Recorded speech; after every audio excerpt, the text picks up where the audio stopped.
Good morning Telangana. నేను యోగిత. ఇవాల్టి news papers లో వచ్చిన మెయిన్ హెడ్లైన్స్ ఏంటో ఒకసారి చూద్దాం. ఫస్ట్ ఆఫ్ ఆల్ వెలుగు న్యూస్ పేపర్ చూస్తే హెల్త్ ఇన్సూరెన్స్లు నడుస్తలేవు, కరోనా కవచ్లను కూడా తీసుకోవట్లేదు, ముందుగా లక్షలు కడితేనే చేర్చుకుంటున్నారు, రాష్ట్రంలో కరోనా పేషెంట్ల అవస్థలు, హెల్త్ పాలసీలు వేస్ట్ అవుతున్నాయని జనం గోసా, IRDAI చెప్పినా వినని ప్రైవేట్ హాస్పిటళ్లు. ఇక మెయిన్ బ్యానర్ వార్త చూస్తే గేట్లన్నీ ఓపెన్, భారీ వర్షాలతో గోదావరిలో ఫుల్లుగా వరద, కాళేశ్వరం నీళ్లు మళ్లీ సముద్రం బాట, అన్నారం బ్యారేజీకి లిఫ్ట్ చేసిన 8 TMCలు కిందకి, మేడిగడ్డ మొత్తం గేట్లెత్తడంతో దిగువకు లక్షల క్యూసెక్కుల వరద, 2 రోజుల్లోనే వెళ్లిపోయిన 180 TMCలు, మానేరులో వరద, LMDకి భారీగా ఇన్ఫ్లో. ఇక నేడో రేపో మిడ్ మానేర్ గేట్లెత్తే ఛాన్స్, దీనికి ఎల్లంపల్లి నుంచి పంప్ చేసిన 12 TMCలు వృధా.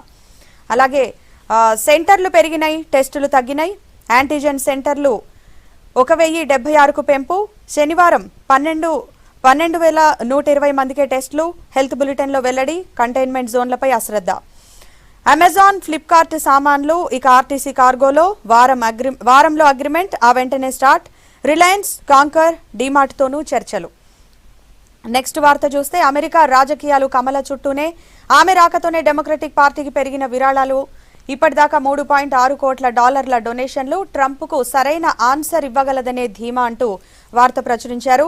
నెక్స్ట్ కరోనాతో చేతన్ మృతి, ట్రీట్మెంట్ తీసుకుంటూ మాజీ క్రికెటర్ కన్నుమూత, ప్రస్తుతం యూపీ స్పోర్ట్స్ మినిస్టర్, ఆ రాష్ట్రంలో వైరస్తో చనిపోయిన రెండో మంత్రి అంటూ మెయిన్ హెడ్లైన్ ఇచ్చారు. నెక్స్ట్ 15 కోట్లతో రిపేర్లు చేసినా ఉరుస్తున్నది అంటూ ఇది మోజంజాహి మార్కెట్ పరిస్థితి అని ప్రత్యేక కథనం కూడా వెలుగు పేపర్లో ప్రచురించారు. ఇక నెక్స్ట్ ఈనాడులో చూస్తే యువతర సాధ్యులు, స్వశక్తితో ఎదిగేందుకు యువతరం ఆసక్తి, విదేశాల్లో ఉద్యోగాలు వదిలి స్వదేశంలో విభిన్న రంగాల్లోకి వినూత్న ఆలోచన, సమాజ హితమే లక్ష్యంగా ముందుకు. నెక్స్ట్ పరిహారం అందనట్టే, ఈ నెలాఖరు దాకా అధిక వర్షాలతో నష్టపోయిన పంట బీమా అందని పరిస్థితి, జాతీయ బీమా కంపెనీ నిబంధనతో రైతాంగం విలవిల, సత్వర సాయం, ప్రాణ ఆస్తి నష్టాలు జరగకుండా చూడండి, మంత్రులకు ముఖ్యమంత్రి కేసీఆర్ ఆదేశం, అవసరమైనన్ని హెలికాప్టర్లు సమకూర్చుతామని వెల్లడి. ఇక నెక్స్ట్ వార్త చూస్తే 5వ వంతు మందికి అత్యవసర వైద్యం, పెరిగిన ఐసీయూ కేసులు, స్వల్పంగా తగ్గిన ఆసుపత్రి చికిత్సలు, కొత్తగా 1102 మందికి కరోనా, 50,000కు చేరువలో మరణాలు, 10 రోజుల్లో 6.25 లక్షల కేసులు, దేశంలో కరోనా ఉధృతి, ఏపీలో 88 మంది మృతి, కొత్త కేసులు 8,012. సో ఇవి ఈరోజు న్యూస్ పేపర్స్లో వచ్చినటువంటి వెలుగు దినపత్రిక, అలాగే ఈనాడులో వచ్చినటువంటి మెయిన్ హెడ్లైన్స్.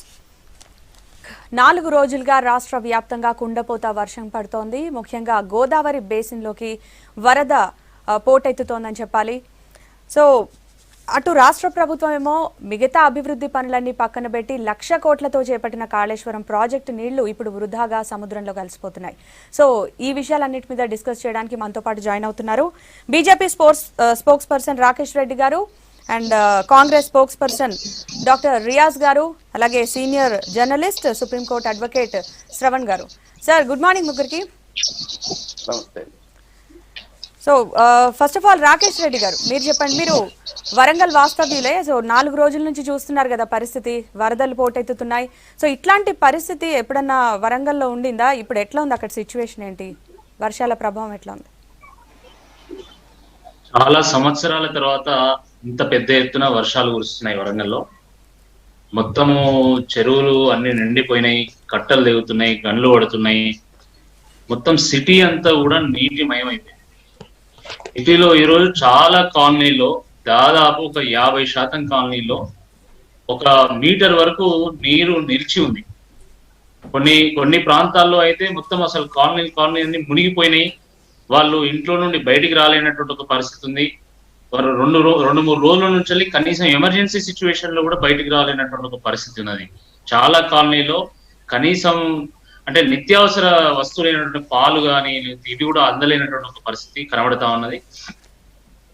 ఇంకోటి గమనిస్తే అసలు 2-3 డేస్ నుంచి చాలా మంది బయటికి రాలేదు. అంటే మామూలు రెగ్యులర్ కాలనీస్ లో కూడా, స్లమ్స్ కాకుండా మిగతా కాలనీస్ కూడా బయటికి రాలేదు ఇప్పటి వరకు. ఇక కొన్ని కాలనీస్ లో పోల్స్ ఇరిగిపోయినాయి, చెట్లు ఇరిగిపోయినాయి. అసలు మున్సిపల్ అధికారులు ఇప్పటి వరకు స్పందించడం లేదు. ఒక 3 రోజుల నుండి కరెంటు లేదు చాలా ప్రాంతాలు. మున్సిపల్ అధికారులు స్పందించినటువంటి దాఖనాలు కూడా లేవు. కేవలం ఒక విద్యుత్ అధికారులు మాత్రమే వాళ్ళు రోడ్ల మీదకి వచ్చి ఎక్కడైనా పోల్స్ పడితే అది చూస్తున్నారు. కొన్ని మెయిన్ లైన్స్ ని అవి కింద పడకుండా వాటిని కొంత తాత్కాలికంగా కొన్ని ఏర్పాట్లు చేస్తున్నారు తప్ప మిగతా ఎవరు కూడా స్పందించడం లేదు. ఎన్డీఆర్ఎఫ్ వాళ్ళు మాత్రము అంటే కొన్ని కనెక్టివిటీ తెగిపోయినటువంటి ప్రాంతాలను, ఇప్పుడు ఉదాహరణకి భద్రకాళి టెంపుల్ ఆ చుట్టుపక్కల ప్రాంతం కానీ, లేకపోతే మనకి కేయూ పోయేటువంటి 100 feet రోడ్స్ ప్రాంతం కానీ, ఈ ప్రాంతాల్లో ఎన్డీఆర్ఎఫ్ వాళ్ళు మాత్రము అక్కడ ఉండి బోట్లతోని టైర్స్ తోని కొంత సహాయాన్ని అందిస్తా ఉన్నారు. మొట్టమొదటిసారి ఇక్కడ బోట్స్ ను ప్రయోగించి బోట్స్ కూడా పోతలేవు, కొన్ని ఏరియాస్ లో బోట్స్ కూడా పోయినటువంటి ఒక పరిస్థితి మనకు కనబడతా ఉంది. ఈ గ్రామాల్లో అయితే చుట్టుపక్కల గ్రామాల్లో చాలా గ్రామాల్లో ఏంటంటే మొత్తము కట్టలు తెగిపోయి చెరువులకు గండ్లు పడి మత్తళ్ళు పడి గ్రామాల్లోకి నీరు చేరింది. తర్వాత గ్రామాల్లో ఇల్లు కోల్పోతున్నాయి.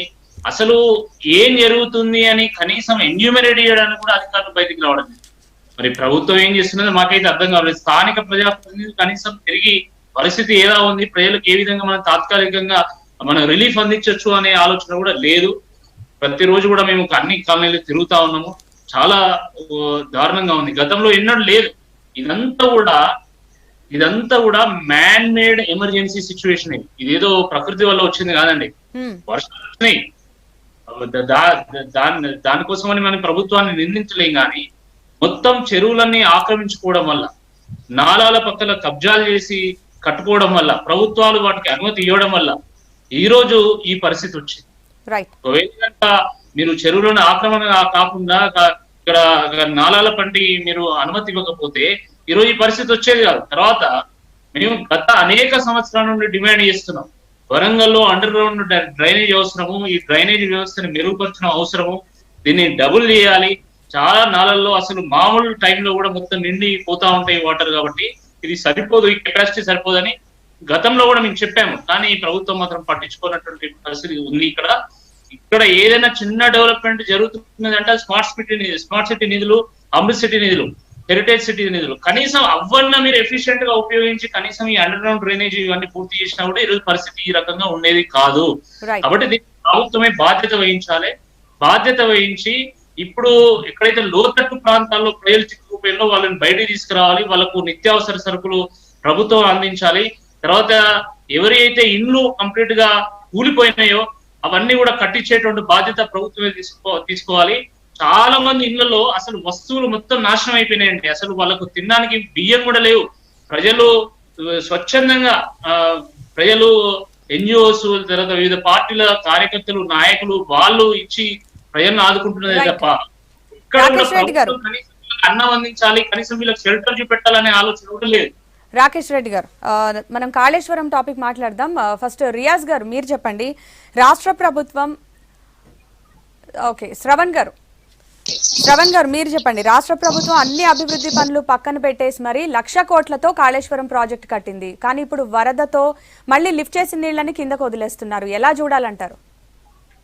అదే ఈ దీంట్లో కొంచెం ప్లానింగ్ పరమైన లోపం అనాలా, లేకపోతే ఇది అంటే సరే సడన్ గా 2 నెలలకు సంబంధించిన వర్షం వచ్చిందని చెప్తున్నారు. నెలకు 2 నెలలకు సంబంధించిన వర్షం 2 రోజుల్లో వచ్చిందని. ఒకసారిగా ఇంత భారీ ఫ్లడ్స్ రావడంతో అన్ని ఇప్పుడు ఊళ్ళు నదులు అయిపోయినాయి, నదులేమో సముద్రాలే పెద్ద వరదలకు వచ్చేసినాయి. అంటే అయితే దీన్ని ప్రిడిక్ట్ చేయకుండా మనం ఆల్రెడీ పంపింగ్ చేసుకున్నాం. పంపింగ్ కోసం అని చాలా డబ్బులు వేస్ట్ చేసినాం. నీళ్లు వృధా అయినాయి, పంపింగ్ వృధా అయింది. కాబట్టి మళ్ళీ ఇప్పుడు దానికి అదనంగా ఇంకొక 20,000 కోట్ల రూపాయలను 21,000 కోట్ల రూపాయలను అప్పులు తెచ్చి అడిషనల్ గా ఇంకొక టీఎంసీ కూడా చేయాలి అని ఈ ప్రభుత్వం ప్రపోజ్ చేస్తుంది. అంటే 1,00,000 కోట్లు పెట్టి కట్టినవి ఈ రోజు పెద్ద ఉపయోగం లేకుండా ఉన్నాయి. పంపులు లేకుండానే ప్రాజెక్టులు నిండిపోయినాయి వర్షాల వల్ల. మళ్ళీ మీరు ఇంకొక 20,000 కోట్ల రూపాయలు తీసుకొచ్చి వాటిని పెట్టాలనుకుంటున్నారు. అంటే ఈ ప్లానింగ్, మీ రీడిజైనింగ్, రీఇంజనీరింగ్ ఇవన్నీ సరిగ్గా లేవా అన్నది ఒక ప్రశ్న ఇప్పుడు ఉదయిస్తుంది. కాబట్టి ఇప్పటికైనా ఆలోచించాలి. ఇన్ని 1,000 కోట్ల రూపాయలు అప్పులు తెచ్చి కడుతున్నారు. ఆల్రెడీ 1,00,000 కోట్లు ఖర్చు అయిపోయినాయి. దాని ఇంట్రెస్ట్లు జమ చేస్తే ఇప్పుడు 1,00,000 అయింటది. మళ్ళీ 20,000 కోట్లు మళ్ళీ ఖర్చు పెట్టాల్సి వస్తుంది. సో కాబట్టి అవన్నిటిని బదులు ఇప్పుడు మన మిత్రులు రాకేష్ గారు చెప్పినట్టుగా అర్బనైజేషన్ చాలా పెరుగుతుంది తెలంగాణలో. దాదాపు 50% దాకా అర్బనైజేషన్ అవుతుంది. పెద్ద పెద్ద పట్టణాలు ఇంకా పెద్ద పట్టణాలుగా మారిపోతూ ఉన్నాయి. హైదరాబాద్, వరంగల్, కరీంనగర్, నిజామాబాద్ ఇట్లాంటి సిటీస్ ని బాగా డెవలప్ చేయాల్సిన అవసరం ఉంది. మీరు ఈ అప్పు చేసి చేస్తే డబ్బులేవో పట్టణాల మీద స్పెండ్ చేస్తే జనం వాటిని రీపేమెంట్ చేసే అవకాశం ఉంది. మున్సిపాలిటీలో వాళ్ళు ట్యాక్స్ల రూపంలో వివిధ రకాల్లో వాళ్ళు రీపేమెంట్ చేస్తారు కాబట్టి వాటి మీద స్పెండ్ చేయగలిగితే బాగుంటుంది. ఇప్పుడు ఈ రోజు మ్యాన్ మేడ్ డిజాస్టర్స్ కు ముఖ్యంగా ప్రభుత్వ వైఫల్యము, పదే పదే వాటిని రెగ్యులైజ్ చేసే ఇల్లీగల్ అక్రమ కట్టడాలన్నింటినీ కూడా మళ్ళీ రెగ్యులేషన్ పేరుతో వాటికి అలౌ చేస్తున్న ప్రభుత్వ వైఖరి, వీటన్నింటిపైన కూడా ఇప్పుడు ఆలోచించాల్సిన అవసరం ఉంది. కాబట్టి ఇప్పుడు ఈ కాళేశ్వరంను మీరు ఒకవైపు కొంచెం కొద్ది రోజులు హాల్ట్ లో పెట్టండి, ఎట్లాగో వరదలు వచ్చినాయి, ఇప్పుడు ఎట్లా మీరు పనులు కూడా చేపట్టలేరు కాబట్టి కొద్దిగా మీ రీడిజైనింగ్ ను ఒకసారి మళ్ళీ రీథింకింగ్ చేసుకొని ఏది అవసరమో వాటి మీద డబ్బులు ఖర్చు పెట్టండి. ప్రజలకు ముఖ్యంగా ఇప్పుడున్న కరోనా పరిస్థితులలో వరదలు కూడా ఇప్పుడు యాడ్ అయిపోయినాయి. ఆ ప్రాంతాల ప్రజలు వాళ్ళ పరిస్థితి అది వర్ణనాతీతంగా ఉంటుంది. కాబట్టి ఆ ప్రజలకు ఎట్లాంటి ఇమీడియట్ సహాయం అందించాలి, వాటిపైన దృష్టి పెట్టి ఈ టెండర్లు వాటిని అనవసరమైన ఖర్చులను తగ్గించుకొని ముందుకెళ్తే మంచిదన్నది నా అభిప్రాయం. ఓకే, రియాజ్ గారు మీరు చెప్పండి. మేడిగడ్డ నుంచి మనం చూసిన వందల టీఎంసీల నీళ్లు వెళ్ళిపోతున్నాయి. అండ్ మెయిన్ గా ఈ 2 రోజుల్లోనే చూస్తే 180 టీఎంసీల నీళ్లు కిందకు వదిలేశారు, వెళ్ళిపోయాయి. సో ఈ పరిస్థితిని ఎలా చూడాలి? మేడం గారు, ప్రజెంట్ గా నేను వరంగల్ లో ఉన్నాను. ఒక నిమిషం వరంగల్ గురించి మాట్లాడి నేను మేడిగడ్డ దగ్గరికి వస్తాను. Okay, please continue. ఈ రోజు మేము ఇంట్లో నుంచి బయటకు వచ్చే పరిస్థితి లేదండి. వరంగల్ అనేది ఒక అంటే వర్ష యుద్ధ బీభత్సాన్ని ఎదుర్కొంటున్న పరిస్థితిలో ఉన్నాం మేము. ఈ వర్షం కనుక ఈ రోజు 24 గంటలు కనుక ఇట్లే కంటిన్యూ అయితే అసలు వరంగల్ సిటీ ఏమవుతుందనే ఆందోళనలో మేము ఉన్నామండి. మొత్తం వరంగల్ సిటీ చుట్టూ, వరంగల్ సిటీ అనేది ఒక 1000 సంవత్సరాల నగరం అండి. దీనికి ఒక చారిత్రక నేపథ్యం ఉంది. ఈ రోజు తెలంగాణలో ఉండే నగరాల్లో అత్యంత ప్రాచీనమైన నగరం వరంగల్ అండి. 1224 సంవత్సరంలోనే ఈ నగరాన్ని గణపదేవుడు వరంగల్ కేంద్రంగా పరిపాలించడం మొదలుపెట్టాడు. అంతకుముందే హన్మకొండకు 800 సంవత్సరాల నుంచి నేపథ్యం ఉందండి. 1200 సంవత్సరాల చరిత్ర ఉంది. ఒకవైపు అబ్బానికుంట అనే ఒక చెరువు, అట్లాగే సాదరాజుకుంట, అట్లాగే కట్టమల్లన చెరువు, పెద్దవడపల్లి చెరువు, చిన్నవడపల్లి చెరువు, ధర్మసాగరం చెరువు, భద్రకాళ చెరువుల మధ్య ఒక అద్భుతమైన నగర నిర్మాణం ఏదైతుందో ఈ రోజు ఇది నాళాలతోటి కూడుకున్న ఆక్రమణతో కూడుకొని టోటల్ గా ఏమైపోయిందంటే ఈ నీళ్లు ఎక్కడికి పోవాలో అర్థం కాక, అంటే ఎక్కడిదక్కడ ఆక్యుపై చేయడం వల్ల అట్లాగే మొత్తం సిటీ అంతా కాంక్రీట్ జంగల్ అయిపోయిందండి. అంటే నీళ్లు ఇంకిపోవడానికి అవకాశం లేదు. నీళ్లు ఇంకిపోతే ఏమైందంటే వరద బీభత్సం తగ్గిపోతుంది. మొత్తం నగరం అంతా కాంక్రీట్ జంగల్ గా మారిపోయింది. చెరువులు ఆక్రమించబడ్డాయి. ఇప్పుడు నీళ్లు ఎక్కడికి పోవాలో తెలియలేని పరిస్థితుల్లో మేము భయంకరమైన పరిస్థితిలో ఉన్నాం.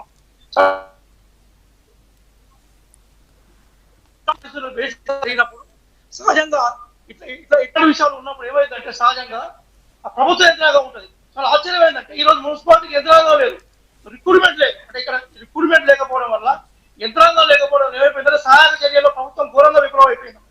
అంటే ఈ రోజు వరంగల్ అనేది అతిపెద్ద మున్సిపల్ కార్పొరేషన్ హైదరాబాద్ తర్వాత, కానీ ఇక్కడ యంత్రాంగం లేదు.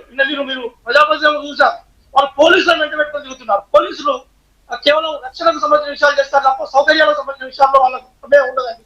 మేమేమంటున్నాం అంటే ఈ రోజు రాష్ట్ర ప్రభుత్వం తక్షణమే యుద్ధపాత్ర చర్యగా యంత్రాంగాన్ని ఇక్కడ తీసుకురావాలండి. తుఫాన్ యంత్రాంగాన్ని కానీ సహాయ చర్యల యంత్రాంగాన్ని వరంగల్ దింపాలండి. లేకపోతే ఈ 24 గంటల్లో వరంగల్ అతిపెద్ద భారీ నష్టాన్ని సవిచూసే అవకాశం మనకు కనిపిస్తుందండి. దయచేసి మేము వీసీ ద్వారా మేము ప్రభుత్వాన్ని విజ్ఞప్తి చేస్తా ఉన్నాం ఏంటంటే మీరు 24 గంటల్లో కనుక వరంగల్ పైన రక్షించే ప్రయత్నం చేయకుంటే వరంగల్ నగరం ఏదైతుందో అది అతి భయంకరమైన నష్టాన్ని చవిచూసే ప్రయత్నం చేస్తుంది. ప్రజల ప్రాణాలను రక్షించడం కోసం మీరు వెంటనే ముఖ్యమంత్రి కానీ మిగతా మంత్రులు, దానికి సంబంధించిన మంత్రులు కానీ వెంటనే సహాయ చర్యలకు సంబంధించిన యుద్ధపాతిక చర్యలను ప్రకటించాల్సిందిగా మేము డిమాండ్ ఇస్తా ఉన్నామండి. ఓకే, రియాజ్ గారు, అంటే కేవలం వరంగల్ అనే కాదు, రాష్ట్ర వ్యాప్తంగా కూడా ఒక చిన్న వర్షం పడితే పరిస్థితి ఎలా ఉంటుందో అందరికి తెలుసు.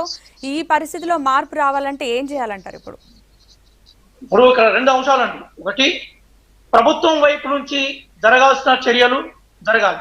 రెండోది, ప్రజల్లో కూడా అంటే భవిష్యత్తులో కూడా ఇట్లాంటి ఉపద్రవాలు జరిగినప్పుడు వాటి మీద తక్షణం స్పందించాల్సిన, వాటికి సంబంధించిన దీర్ఘకాలిక చర్యలు తీసుకోవాల్సిన ఒక అవేర్నెస్ ని మన ప్రజల్లో తీసుకురావాలండి. ఈ రోజు ఎట్లయితే మనం చెట్లను పెంచడం వల్ల ఎట్లాంటి ప్రయోజనాలు మనం చేకూరుతూ ఉంటాయి, అట్లాగే మనం కొత్తదనం, పరిశుభ్రత ఇట్లాంటి ప్రోగ్రామ్స్ ఎక్కడ తీసుకున్నామో నగరాల్లో నిర్మాణాలకు సంబంధించిన విషయాల మీద కూడా ప్రజలకు ఒక అవేర్నెస్ తీసుకురావాలి. ఒకవైపు ప్రభుత్వము ప్రాథమిక, ఎందుకంటే తెలంగాణకు సంబంధించిన ఒక నేపథ్యం ఏంటంటే ఇక్కడ వస్తే అతివృష్టి వస్తుంది, లేకపోతే దీర్ఘమైన అనావృష్టి ఉంటుంది. అంటే మనకు నేచురల్ డిజాస్టర్స్, మనకు అతివృష్టి అనావృష్టి మనం తెలంగాణలో జరిగే ప్రధానమైన నేచురల్ డిజాస్టర్స్. ఆశ్చర్యకర విషయం ఏంటంటే తెలంగాణ ప్రభుత్వాలు ఇప్పటివరకు నేచురల్ డిజాస్టర్ కు సంబంధించిన యంత్రాంగం తెలంగాణలో లేదు. దీనికి సంబంధించిన ప్రత్యేక మంత్రి అంటే మంత్రివర్గం, దీనికి సంబంధించిన ప్రత్యేక మంత్రిత్వ శాఖ కూడా లేదు. ఇప్పటికైనా తెలంగాణ గవర్నమెంట్ ఒక ప్రత్యేక మంత్రిత్వ శాఖను ఏర్పాటు చేయాలి. ఇట్లాంటి నేచురల్ డిజాస్టర్ జరిగినప్పుడు ప్రభుత్వపరమైన చర్యలు ఇమీడియట్ గా దానికి సెపరేట్ ఫండ్స్ పెట్టి దాన్ని తీసుకోవాలి. రెండోది ఏంటంటే సిటీస్ లో తెలంగాణలో ఉండే ప్రతి సిటీ చుట్టూ కూడా చెరువులు ఉంటాయండి. ఆ చెరువులకు వచ్చే ఇన్ఫ్లో ఉంటుంది, అవుట్ఫ్లో ఉంటుంది. అవి ఆకుపై కాకుండా చూడాలి. వాటిలో ఏమైనా అక్రమ కట్టడాలు ఉంటే వాటిని వెంటనే తొలగించాలి. అట్లాగే ఇళ్ల నిర్మాణం జరుగుతున్నప్పుడు ఇంకుడు గుంతలను కంపల్సరీ చేయాలి. దాంతోపాటు ఇల్లు మొత్తం కూడా కాంక్రీట్ తోటి నింపి నీళ్లు ఇంకిపోకుండా జరిగే ప్రయత్నాలు జరుగుతున్నాయి. అంటే మొత్తం కాంక్రీట్ చేస్తే పరిశుభ్రంగా ఉంటుంది, కాంక్రీట్ చేస్తే మేము వెహికల్స్ పార్కింగ్ చాలా ఈజీగా ఉంటుందని చెప్పేసి మొత్తం కాంక్రీట్ చేస్తా ఉన్నారండి. ఈ కాంక్రీట్ సంస్కృతి వ్యతిరేకంగా కూడా ఇళ్ల నిర్మాణ సందర్భంలో మున్సిపాలిటీలు కానీ కార్పొరేషన్లు కానీ అట్లాంటి విధానాలను రూపొందించే ప్రయత్నం చేయాలి. ప్రజల్లో కూడా వాటి పట్ల ఒక అవేర్నెస్ క్రియేట్ చేసే ప్రయత్నం చేయాలి.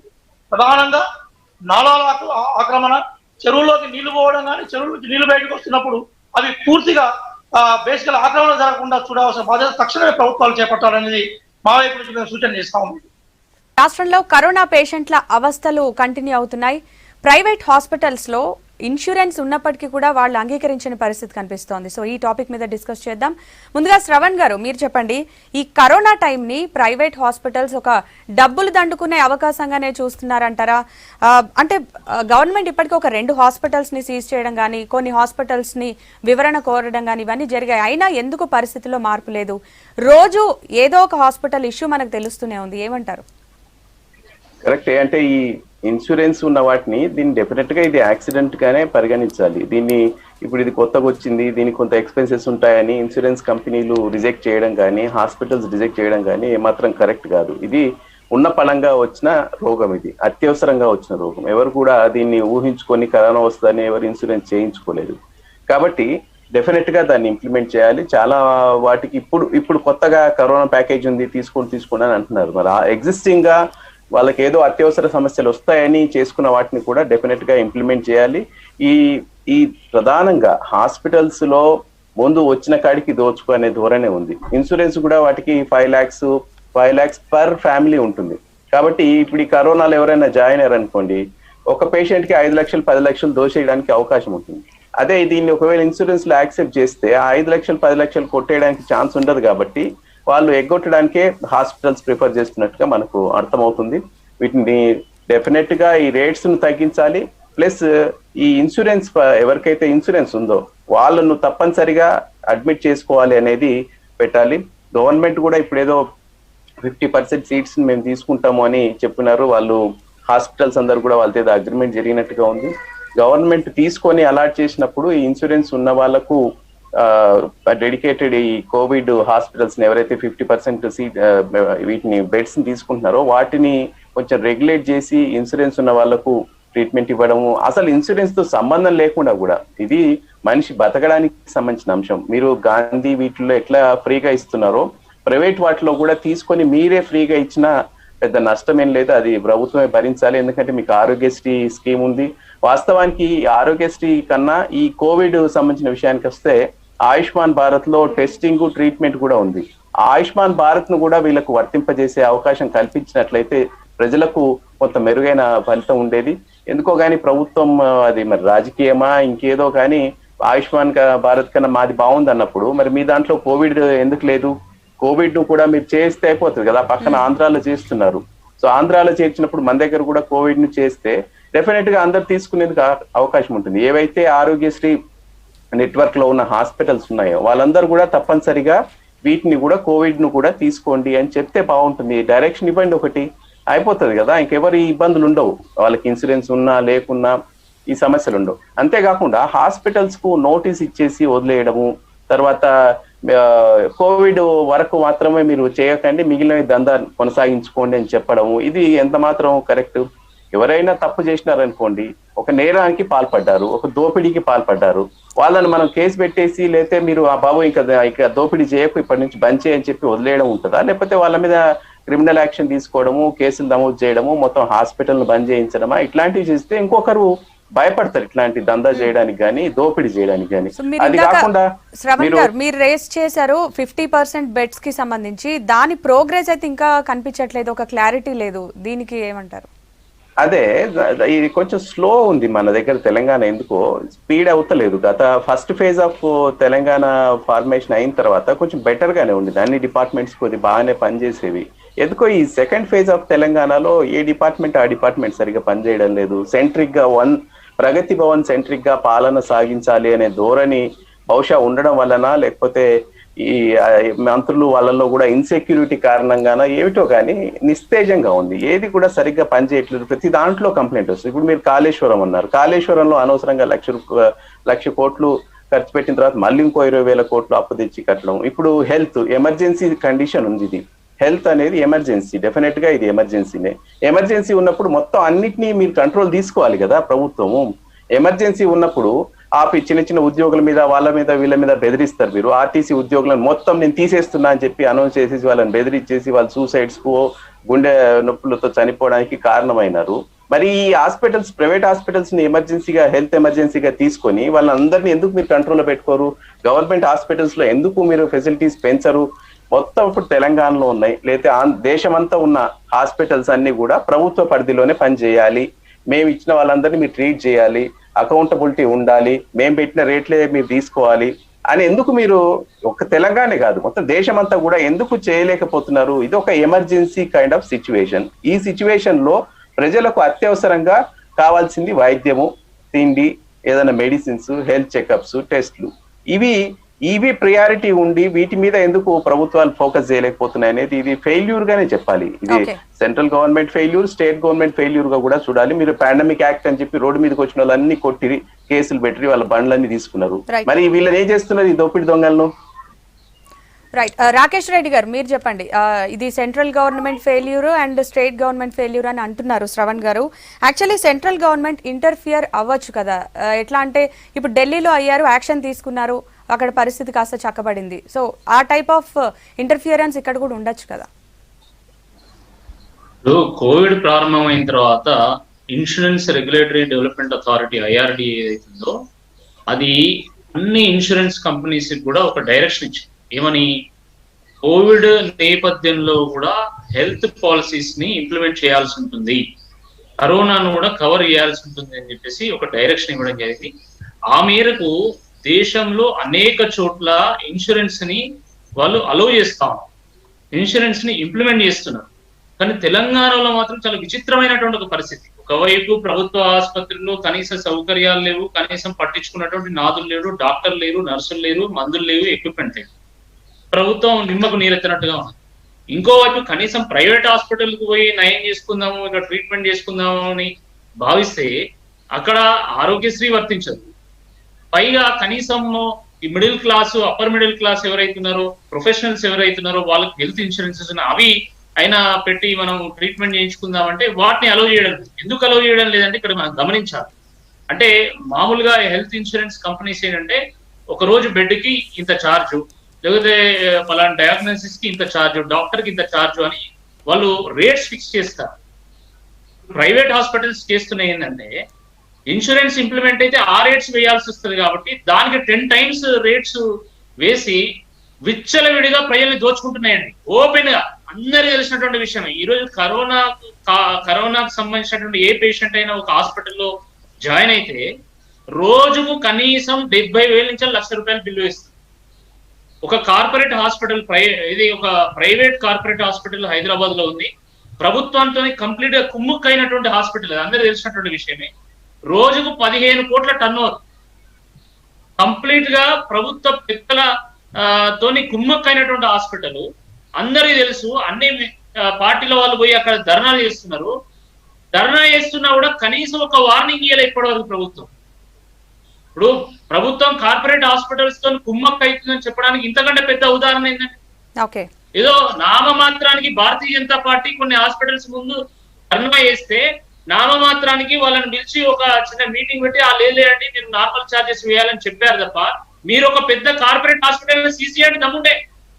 ఒక కార్పొరేట్ హాస్పిటల్ ని సీజ్ చేస్తే ఈ పరిస్థితి వస్తుందా అని అడుగుతున్నా. 15 కోట్ల టర్న్ ఓవర్ వాళ్ళు వదులుకుంటారా అని అడుగుతున్నా. మీరు సివియర్ ఒక వార్నింగ్ ఇవ్వడం కానీ, లేకపోతే కంప్లీట్ ఒక 2-3 హాస్పిటల్ సీజ్ చేస్తే ఈ పరిస్థితి వచ్చేదా? ఈరోజు ప్రజలు దిక్కులేనటువంటి వాళ్ళుగా అయిపోయింది, అనాథలు అయిపోయిందండి. ఒక్కొక్కరికి ఒక పేషెంట్ ని 10 లక్షల రూపాయలు అంటే ఎక్కడ చేస్తారండి? లోవర్ మిడిల్ క్లాస్ కావచ్చు, మిడిల్ క్లాస్ కావచ్చు, ఈవెన్ వాళ్ళు కూడా ఎక్కడ చేసుకొస్తారు? మేము అందుకనే మొదటి నుండి చెప్తున్నాం, మీరు ఆరోగ్యశ్రీలో అయినా కోవిడ్ ని చేర్చండి, లేదా కేంద్ర ప్రభుత్వం అమలు చేస్తున్నటువంటి ఆయుష్మాన్ భారత్ అనేది ఇక్కడ ఇంప్లిమెంట్ చేయండి. తద్వారా ఏంటంటే ప్రజలకు భరోసా వస్తుంది. మీరు కనీసం టెస్టింగ్లు చేయలేదు, స్టార్టింగ్ లో టెస్టింగ్ చేయకుండా మొత్తం వ్యాప్తి చెందడానికి కారణం ఏంటి? దాని తర్వాత ప్రైవేట్ హాస్పిటల్స్ వాళ్ళు ఈ రకంగా దోచుకుంటుంటే కూడా మీరు కళ్ళప్పగించి చూస్తున్నారు. అసలు ఏమనుకోవాలి? అని మీరు ప్రజల కోసం పనిచేస్తున్నారా, లేకపోతే ప్రైవేట్ వ్యక్తుల కోసం, ప్రైవేట్ హాస్పిటల్స్ కోసం పనిచేస్తున్నారా? ఒకసారి చెప్పాలి. ఏ ఒక్క ఎమ్మెల్యే కానీ మంత్రి అయినా కనీసం ఒక ప్రైవేట్ హాస్పిటల్స్ పోయి అసలు మీ సంగతి ఏంది, మీరు ఎట్లా దోచుకుంటారని చెప్పేసి ఎవరైనా మాట్లాడలే ఇప్పటివరకు. ఎందుకు మాట్లాడలే? ఎందుకు అంటే ప్రభుత్వ పెద్దలతోని ఈ హాస్పిటల్స్ మొత్తం కుంభక్కైనాయి, వాళ్ళ ఆధీనంలోనే దోచుకుంటున్నాయి. ఈ విషయాన్ని ప్రజలు కూడా అర్థం చేసుకుంటున్నారు. ప్రజలు కూడా ఒక నిరాశ ఉందండి, మమ్మల్ని ఎవరు పట్టించుకోరు, మేమే ఏ విధంగానైనా దీన్ని కంట్రోల్ చేసుకోవాలనే ఒక ఆలోచనకు వచ్చింది. ఎవరికి భరోసా లేనటువంటి ఒక పరిస్థితి ఉన్నది. ప్రభుత్వం ఇప్పటికైనా మేల్కొనకపోతే కాన్సిక్వెన్సెస్ ఫేస్ చేస్తే మాకు ఏం కాదు అని చెప్పేసి భావిస్తున్నారు. రాబోయేటువంటి ఎన్నికల్లో ప్రజలు చురుకు పెడతారని చెప్తున్నా. మున్సిపల్ ఎన్నికలు హైదరాబాద్ లో ప్రతి ఒక్కరి మైండ్ లో ఉన్నది. కోవిడ్ విషయంలో ప్రభుత్వం ఎంత నిర్లక్ష్యంగా వ్యవహరించిందో ప్రతి ఒక్క మనిషి మదిలో ఉంది. కాబట్టి దానికి సంబంధించినటువంటి కాన్సిక్వెన్సెస్ మీరు ఫేస్ చేయాల్సి వస్తుంది. ఇంత జరుగుతుంటే ముఖ్యమంత్రి అసలు 14 రోజులు కనబడకుండా గాయమవుతాడు. ఆయన ఎక్కడ పోయినా తెలియదు. తర్వాత ఆయన కొడుకు వచ్చి క్యాబినెట్ మీటింగ్ పెట్టి ఇంకేదో సమస్య గురించి చర్చిస్తాడు. అంటే వీళ్ళ కోసం ప్రజల గురించి పట్టింపులు కానీ వీళ్ళకి ఏంటంటే ఎంతసేపు వాళ్ళ ఆధిపత్యము, వాళ్ళ లగ్జరీస్, వాళ్ళ ఎంటర్టైన్మెంట్ తప్ప ఇంకోటి ఏమీ లేదు. ఓకే, రియాజ్ గారు మీరు చెప్పండి. ఇప్పుడు పర్సనల్ హెల్త్ ఇన్సూరెన్స్ యాక్సెప్ట్ చేయకపోవడమే కాదు, ఈ కరోనా కవచ్ ని ఇలాంటి వాటిని కూడా యాక్సెప్ట్ చేయకపోగా ముందుగా కొన్ని లక్షలు కడితేనే హాస్పిటల్లో అడ్మిట్ చేసుకునే పరిస్థితి ఉంది. సో ఈ ప్రైవేట్ హాస్పిటల్స్ దందాకి అడ్డుకట్ట వేయాలి అంటే ఎలాంటి చర్యలు ఉండాలి, ఎలాంటి యాక్షన్ ఏం చేయాలంటారు? మేడం గారు, వెనకడ ఒక సామెత ఉంది, అదేంటంటే కుక్క ఊగితే తోక ఊగుతుంది, కానీ తెలంగాణలో తోక ఊగితే కుక్క ఊగుతా ఉంది. ప్రభుత్వ వ్యవస్థ ప్రైవేట్ వ్యవస్థను కంట్రోల్ చేయాలి, కానీ తెలంగాణలో వైద్య రంగాన్ని మనం చూస్తే, వైద్య రంగాన్ని కానీ విద్యారంగాన్ని చూస్తే ప్రైవేట్ రంగమే ప్రభుత్వాన్ని కంట్రోల్ చేస్తూ ఉంది. ఇక్కడ జరుగుతున్న ఈవెంట్స్ చాలా క్లియర్ కనబడుతుంది. భారత రాజ్యాంగము ఆర్టికల్ 21 చాలా క్లియర్ గా చెప్పింది, constitution aimed to establish a society that where a society can give health protection and their life protection for the people. ప్రజల ప్రాణాలను రక్షించే బాధ్యత ప్రభుత్వానికి రాజ్యాంగం ఆ గ్యారంటీ ఇచ్చింది. కానీ ఈ రోజు కోవిడ్ మహమ్మారి వస్తే ప్రభుత్వాలు పలాయనం పోతున్నారు, టోటల్ గా గ్రౌండ్ లో ఉండట్లేదు. ఒకవైపు ప్రభుత్వ ఆసుపత్రుల్లో అరకొర సౌకర్యాలు ఉన్నాయి. ప్రభుత్వ ఆసుపత్రులు ఈ రోజు కోవిడ్ సందర్భంగా ప్రజల యొక్క అవసరాలని, ప్రజల యొక్క ఆరోగ్య అవసరాలను తీర్చే పరిస్థితిలో ప్రభుత్వ ఆసుపత్రులు లేవు. ప్రభుత్వ ఆసుపత్రుల్లో రిక్రూట్మెంట్ లేదు, ప్రభుత్వ హాస్పిటల్లో పీపీ కింద సప్లై లేదు, ప్రభుత్వ హాస్పిటల్లో ఆక్సిజన్ సిలిండర్స్ లేవు, ప్రభుత్వ హాస్పిటల్లో వెంటిలేటర్స్ లేవు. ఇవి నేననట్లేదు, ఇది జూనియర్ డాక్టర్లు, ప్రభుత్వ హాస్పిటల్లో చేసిన డాక్టర్లు అనేక సందర్భాలు రోడ్ల మీదకి వచ్చి చెప్పారు, వాళ్ళు మీరు ప్రభుత్వ ఆసుపత్రులను మీరు బలోపేతం చేయకుండా ఆరోగ్యాన్ని మేము పైలకి ఇవ్వడం సాధ్యం కాదని చెప్పారు. రెండో వైపు కనీసం ప్రైవేట్ హాస్పిటల్లో పోదామంటే ప్రైవేట్ హాస్పిటల్లో ఉండే బిల్లును కోటాను రూపాయలు ఆస్తున్న వాళ్ళు తప్ప ఇంకెవరు భరించే పరిస్థితి లేరు. నిజంగా కనుక ప్రభుత్వ ఆసుపత్రుల్లో ఫెసిలిటీసే ఉంటే ఈ ఒక్క ఎమ్మెల్యే కానీ లేదా ప్రజాప్రతినిధులు ఎవరైనా గవర్నమెంట్ హాస్పిటల్ ట్రీట్మెంట్ తీసుకున్న చరిత్ర మన తెలంగాణలో కనబడతా ఉందా? గవర్నమెంట్ హాస్పిటల్లో సౌకర్యాలు లేదనే విషయం ప్రభుత్వం అంగీకరిస్తుంది, ప్రత్యక్షంగా అంగీకరిస్తుంది. ప్రైవేట్ హాస్పిటల్లో పోతే మనం రోజు చూస్తూ ఉన్నాం, బెడ్ మీద సెల్ ఫోన్ లో సెల్ఫ్ వీడియోలు తీసి ఎంత భయంకరంగా బిల్లులు కట్టే విషయంలో ఏ రకంగా సైకలాజికల్ గా, ఆర్థికంగా, మానసికంగా కుంగిపోతున్నారో రోగులు చెప్తున్నారు. పాండమిక్ సిచ్యువేషన్ లో ప్రజల ప్రాణాలను కాపాడే బాధ్యత ప్రభుత్వాలకు ఉంటుందండి. ఇన్సూరెన్స్ కంపెనీలు ఇచ్చిన గ్యారంటీని కూడా స్వీకరించే ప్రయత్నాలు లేవు. అట్లాంటప్పుడు వాళ్ళని కట్టడి చేసే ప్రయత్నం ఎవరు చేయాలండి? ప్రభుత్వాలు ఈ టైంలో చేతులెత్తాయా? ప్రజలు అంపశయం మీద ఉన్నప్పుడు, మరణశయం మీద ఉన్నప్పుడు, మృత్యు నినాదాలు, మృత్యు గడికలు మోగుతా ఉన్నప్పుడు రక్షించే ప్రయత్నం చేయడంలో ప్రభుత్వాలు పూర్తి విఫలమే. ఇప్పటికైనా ప్రభుత్వం ఇమ్మీడియట్ గా ఇన్సూరెన్స్ ని వెంటనే పాటించాల్సిన చెప్పాలి. ప్రైవేట్ నియంత్రణ తీసుకోవాలి. అంటే ప్రభుత్వం కూడా ప్రైవేటైజేషన్ చేయండి, ఓకే, ప్రభుత్వాన్ని కూడా మీరు ఇచ్చేయండి. ఎందుకని మీరు పనిచేసి దయచేసి ఈ టైంలో రైట్. రియాజ్ గారు, థ్యాంక్ యూ సో మచ్ అండి డిస్కషన్ లో పార్టిసిపేట్ చేసినందుకు. అండ్ రాకేష్ గారు అండ్ శ్రవణ్ గారు, థ్యాంక్ యూ సో మచ్. ఇది ఇవాల్టి good morning Telangana. Stay tune to V6 news.